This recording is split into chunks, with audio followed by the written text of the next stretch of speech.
गेल्या 2 दिवसापासून वादाचा मुद्दा बनून राहिलेल्या झुलेलाल चौकातील लोकशाहीर अण्णाभाऊ साठे यांचा पुतळा आज सन्मानपूर्वक काढण्यात आला। राष्ट्रविकास सेना त्याचप्रमाणे विविध दलित संघटना त्याचप्रमाणे सिंधी समाज यांनी संयुक्तिकरित्या हा पुतळा आज सन्मानपूर्वक त्या ठिकाणाहून काढला।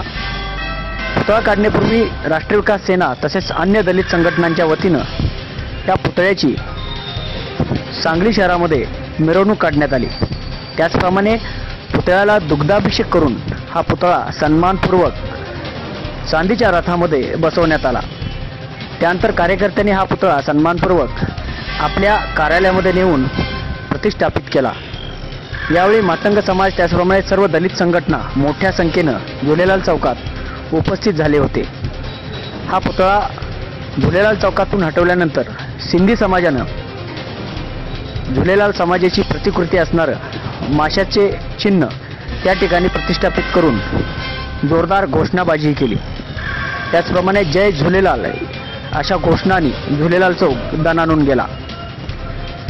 सामंजस्यानं सिंधी समाज त्याचप्रमाणे मातंग समाज तसेच विविध दलित संघटना आणि राष्ट्रविकास सेना यांनी लोकशाहीर अण्णाभाऊ साठे यांच्या पुतळ्याप्रश्नी सामंजस्यानं मार्ग काढल्यामुळे सांगलीमध्ये गेल्या 2 दिवसांपासून जो तणाव होता तो तणाव आज पूर्णपणे निवळला आहे।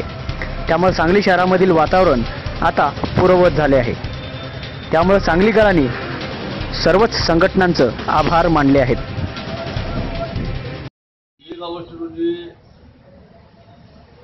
लोकशाहीर अण्णाभाऊ साठे यांची जयंती होती। त्यानिमित्तानं राष्ट्रविकास सेनेच्या कार्यकर्त्यांनी झुलेलाल चौकामध्ये लोकशाहीर अण्णाभाऊ साठेंचा पुतळा बसवला बेकायदेशीर। त्यामध्ये 2-3 दिवस वातावरण जरा तंग झालेलं होतं, परंतु काल महापालिकेमध्ये मिटिंग होऊन त्यामध्ये सिंधी समाजाच्या भावना जपवल्या गेल्या।